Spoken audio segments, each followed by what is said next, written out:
Good evening, Hawks fans, and welcome back to another episode of the Atlanta Sports District. I am your host, Russell Spence, coming to you directly after a 122-99 dominant victory over the Milwaukee Bucks. They are quite injured. There was no Giannis, missing a couple of other pieces, people coming back from injuries and having some hardships, but at the end of the day, you play the opponent in front of you, and we absolutely demolished them in most every way conceivably possible in this basketball game.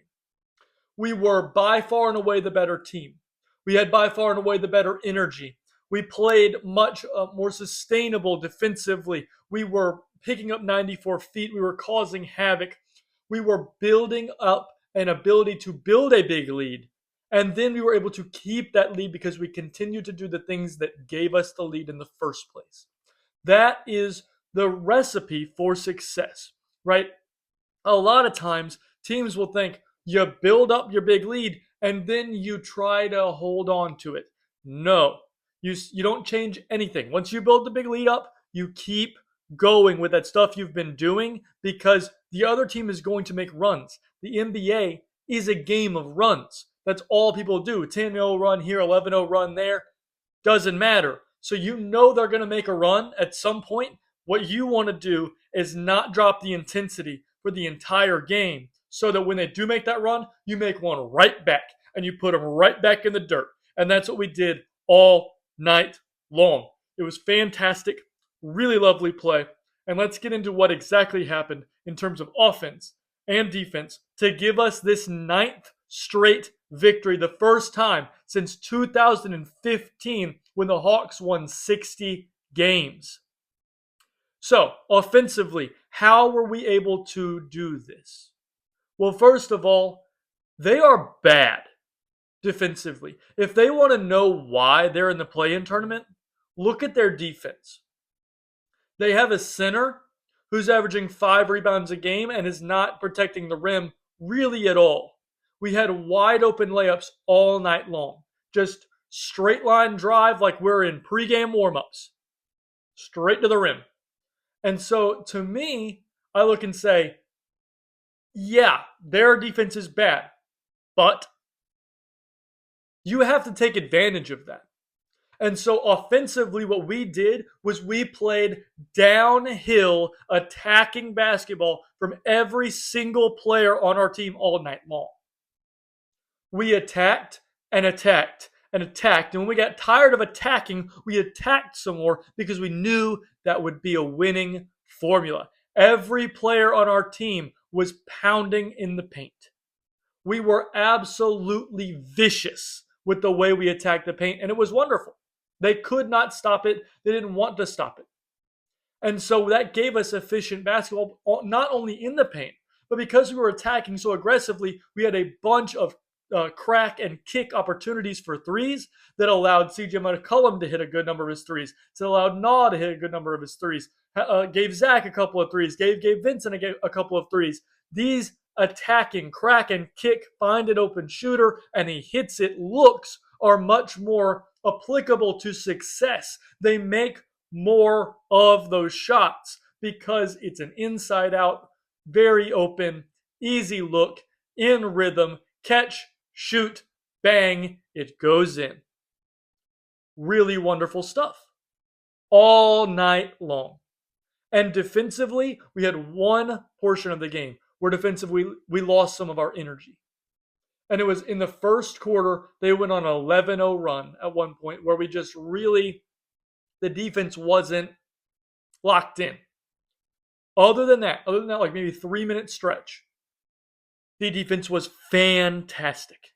Everyone was locked in, picking the ball, taking it away, causing havoc, causing them to just throw the ball in the stands, affecting shots at the rim, affecting shots at the three-point line, closing out on shooters, not fouling people, being connected, communicating. There was a play that I was like, that is so wonderful. We've changed to picking up 94 feet. It's one of the things I'm going to talk about here in a second.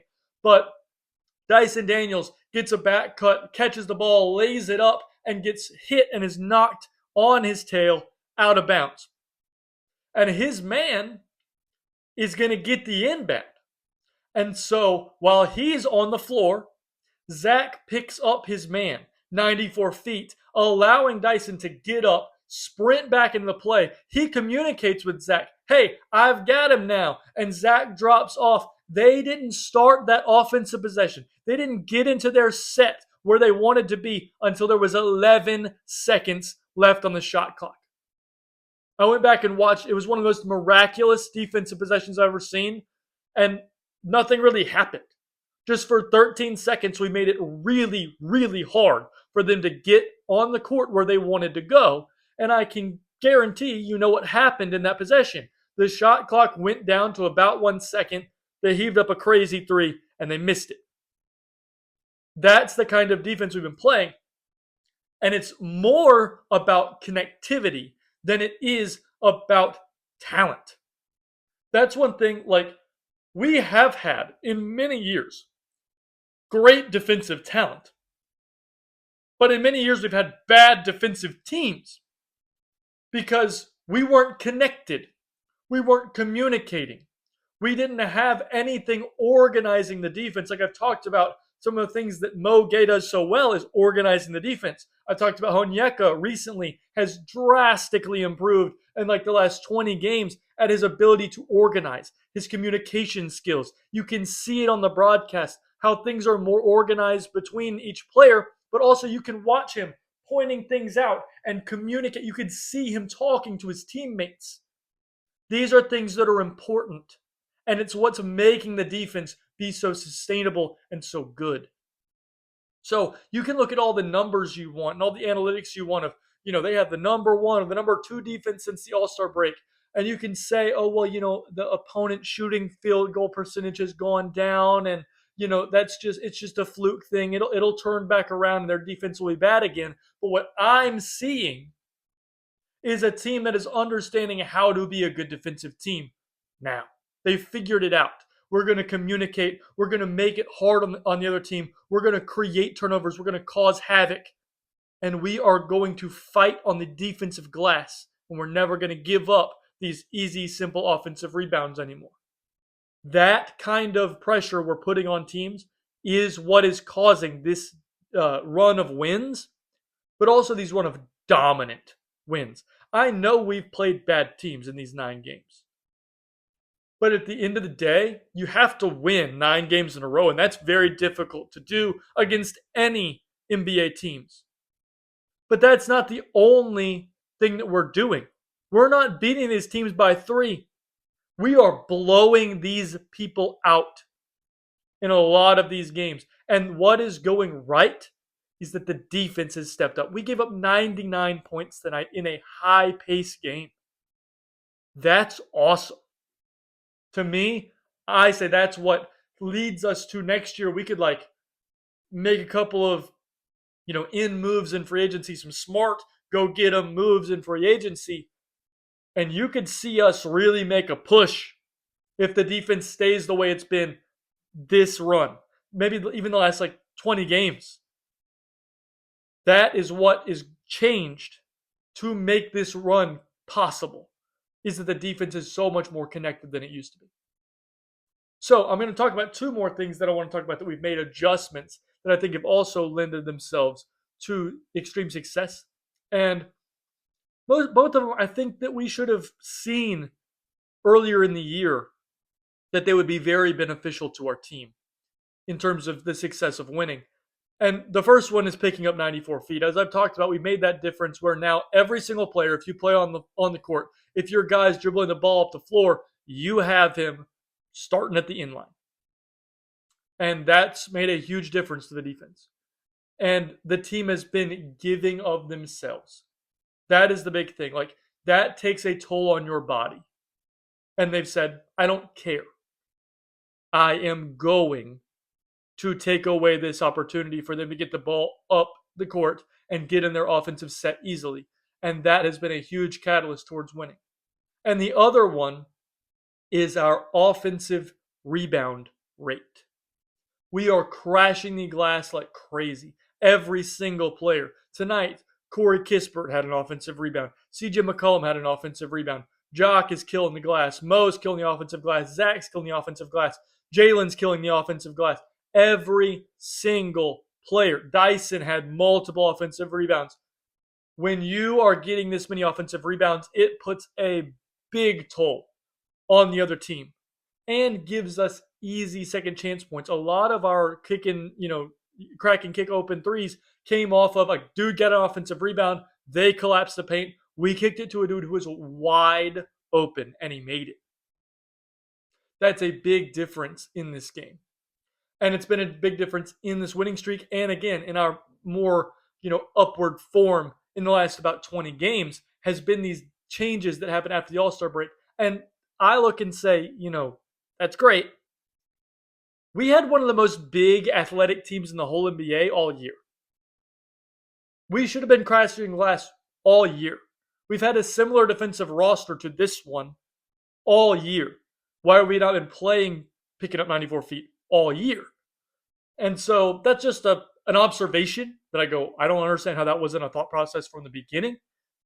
But I'm glad we're doing it now, and it's leading to winning. We played really amazing tonight, and we got a big win, our 9th in a row. So moving on, we're going to go to the player-by-player section. So we got some wonderful Christian Coloco, Caleb Houston, Ray J. Dennis, and Keaton Wallace minutes. You know what that means. Usually a good thing when Keaton Wallace plays or when any of those guys play. Means we blow the other team out. And so that is what happened tonight. Good for them. I'm glad they got in the game. Next, we're going to talk about Gabe Vincent. Gabe played 11 minutes. He had 3 points on 1 of 3 shooting, 1 of 3 from 3. He had 1 assist, no turnovers, did not record another stat, and his plus minus was 0. I thought he played well. They don't really, again, as I've said, they don't really have a backup guard that really needs his attention. So he was a net neutral. He didn't make a huge positive impact on defense because they don't really have somebody he needed to shut down. And offensively, he made shots. He made a shot, and he moved the ball pretty well. He had a nice assist to Zach, but was fine on offense. In general, again, I might like to see him play less against teams that do not have that great bench guard. But, if you want to keep playing him to keep him in a form and in shape and connected, I understand that. I do think that he's a veteran. Like, he knows his process to stay in good shape. But I can understand both sides. I thought he was fine. Not a big deal. Moving on, we're going to talk about Mo Gay. So Mo played 13 minutes. He had no points on 0 of 2 shooting, 0 of 1 from 3. 2 rebounds. Didn't have assists or a turnover or a foul, but did have 2 steals, played amazing defense, and again had a 0 rating. Offensively wasn't his best night. He did kind of crash the glass and get a couple of tip-out rebounds and things like that. But overall, the offense was not great, but his defense was fantastic, and he did provide that same energy that is so crucial. I mean, it's a big deal when Jalen comes off the floor, and if we just tank when he comes off the floor, that's not going to help us. So having that spark of energy every time Jalen comes out of the game where we say like, oh, now Mo's in the game, you're not going to get the ball across half court. That is a big momentum swing in our favor. When usually taking Jalen off the court would be a big momentum swing in the other team's favor. When Mo is playing the way he's been playing, that doesn't happen. So moving on, we're going to talk about Corey Kispert. Corey played 15 minutes. He had 13 points on 4 of 7 shooting, 0 of 2 from 3, 4 rebounds, 1 assist. Finished plus 8. He played really great. And, the interesting thing I talked about with CJ the other day, when your three-pointer is not going in, just go find a different way to help the team. And that's what happened with Corey. He said, my shot's not going in tonight. That happens. What I can do is attack the rim. And again, their defense was so doo-doo bad at the rim that he just feasted. That's fantastic. If you're not killing them from 3, sometimes that will happen. Just go to the rim. It's wonderful. So, great job. Next, we're going to talk about Jock Landale. So Jock played 17 minutes. He had 10 points on 5 of 7 shooting. He had 6 rebounds, 1 assist, and finished plus 9. So, Jock played much better tonight. This is another game where, his strengths work really well against their strengths. Their backup bigs coming off the bench are Bobby Portis and Pete Nance. Two dudes that physically cannot push around Jock Landale. So what did Jock Landale do? He pushed them around and he got offensive rebounds and he just played really, really physical basketball and was a positive impact player because of it. Again, if it's a team like that where they're quite small in their back line in their second unit, play Jock. If it's a team that maybe he can't do that to and we might need some defensive versatility, play Mo at the five. Just be willing to maneuver it around. That's what I'm saying. And so Jock really took advantage of the advantage he had and really played into it, and it was really fantastic. I like to see that, but I would like to see us understand where that advantage is coming from and lean into it, and then when it's not there, lean out of it. So, lastly, off the bench, we're going to talk about Zach Rishase. So, Zach played 20 minutes. He had 7 points on 2 of 7 shooting, 1 of 4 from 3, 6 rebounds, 2 assists. Did have 3 turnovers, which one of them was really ugly, but the rest of them were kind of acceptable. But finished +4. The defense was really good. The aggression was still there. It wasn't as successful of aggression, but he still was aggressive. He attacked multiple times in the paint. And again, the more he does that, the more successful it will be. The more you do things, the more you get good at them. And so I would love to see him continue to play with that aggression, continue to fight to attack the lane, make jumpers when you're open. But other than that, rip it and go to the rim. That is what you're good at. You're big, you're athletic. Just do that. And it's really working for him when he does it. And so I've been pleased with Zach's output the last few games in terms of aggression, and his defense all year has been fantastic. And the rebounding is really improving. And it's to a point where he's actually quite a good rebounder now. And so I look at this and say this has been a positive turn, recently. And I think it is a sustainable turn in Zach's game, and that excites me. So now moving to the starters. First, we're going to talk about Onyeka. So Onyeka had an odd game. He played 27 minutes. He had 4 points on 2 of 6 shooting, 0 of 4 from 3. Since he's gotten to that, he needs one more 3 to cross the whatever. I think it's 200. He hasn't made a 3. I think he's really pressing, trying to make one, and it's just not working. But he had 4 rebounds, 4 assists, only 1 turnover, but did have 5 fouls, which kept him off the floor more than maybe he would like to have been. He had 1 steal and finished plus 16. The defense was really good from Onyeka. The switchability is very helpful. That's one of the things I talk about with Mo. Is like if you have 2 bigs that can switch all game, you don't really have to change your defensive outlook. But Onyeka has been playing fantastic defensively. He's been making a huge difference on that end of the floor. Again, he outplayed Miles Turner like crazy, even though the scoring numbers weren't exactly there. He just makes the game really hard for most of their team. And Miles Turner let us have anything we wanted in the paint all night long. And so that's the difference in the 2 teams tonight, was really how well our posts guarded the rim and how poorly their posts guarded the rim. Moving on, we're going to talk about Dyson Daniels. So Dyson played 29 minutes. He had 8 points on 4 of 8 shooting. Not great efficiency there. He was 0 of 1 from 3, but he had 7 rebounds, 4 assists, only 1 turnover. He had 3 steals and finished plus 14. He was really fantastic. He made life really difficult for their perimeter players. I know Ryan Rollins had a wonderful game. Ryan Rollins is a wonderful player. He has really developed into a very good player. And so him making shots will happen, but the rest of the players, I mean, AJ Green could not breathe tonight with Naw and Dyson. You look and like Kevin Porter Jr. had a little bit of run where he played pretty well in the fourth quarter, but most of that was after the game was already in tow. And man, they made his life hard for the majority of the game. I mean, he really was struggling until that late little push. And so I just look at it and say, Dyson is so valuable. And people need to understand how good he is and just how much he adds to the team. A lot of people are like, well, he can't shoot. Yes, he can't. And I've talked about how if we could add a shot, he would become a first ballot Hall of Fame level player. But if he doesn't have a shot, he's still like an all-star, all-NBA defender, really great player who helps your team win and does a lot of the things that help your team win. That's a player you don't need to be complaining about on your team. I get it. He can't shoot. Who cares? I mean, He's playing so well. So maybe lay off him a little bit. Moving on, we're going to talk about Naw. So Naw played 34 minutes. He had 20 points on 7 of 14 shooting, 3 of 7 from 3, 3 rebounds, 1 assist with 2 turnovers. Did have 5 fouls, but had 3 steals, a block, and finished a game best plus 24. I've been saying it. He's giving us everything that we need from him. There are kind of 5 pillars in terms of when you look at these statistics between the two teams, you look and say, whichever one won the majority of those is probably going to win the game. And so those 5 pillars are rebounding. One of those 5 pillars is shooting percentage.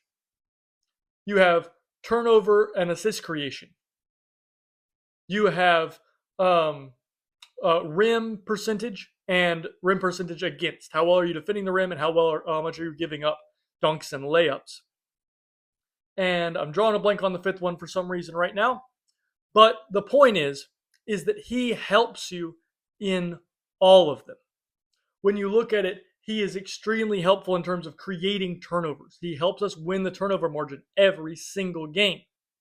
You look at his shooting percentage is high most of the time. He does have some bad shooting nights, but he causes the other team to have a bad shooting night most nights. He is amazing at getting to the rim. Oh, I remember the last one now.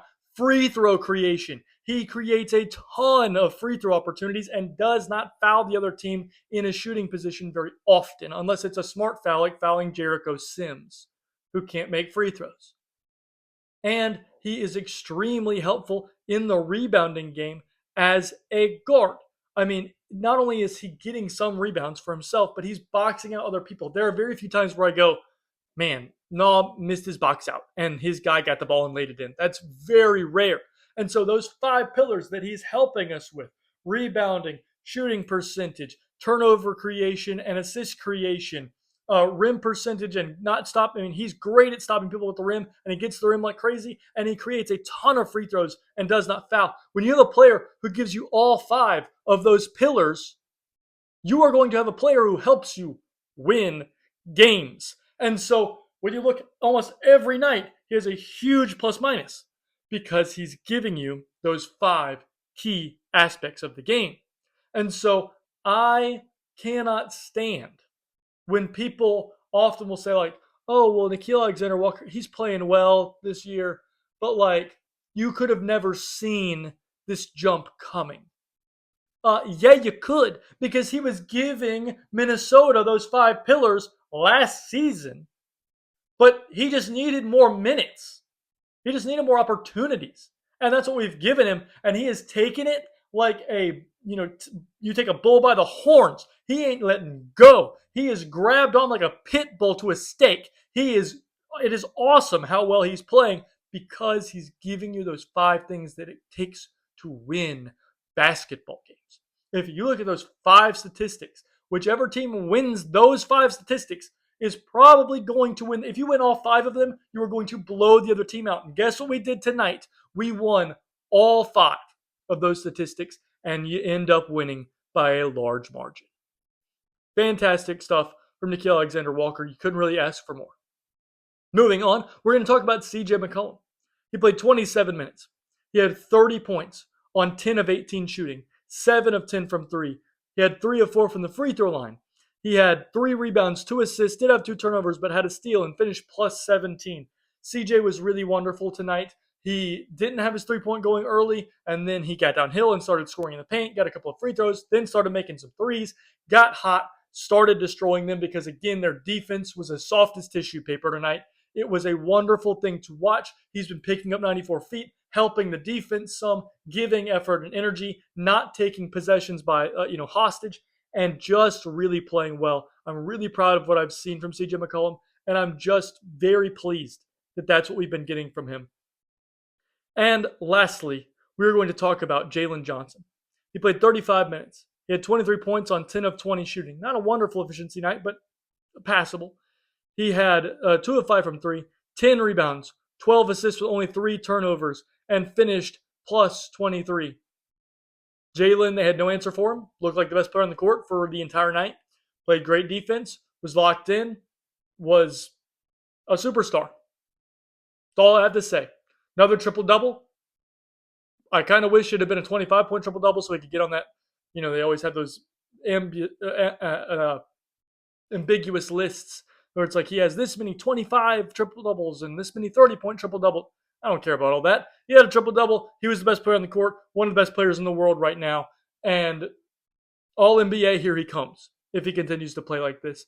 And so I'm just really excited for him.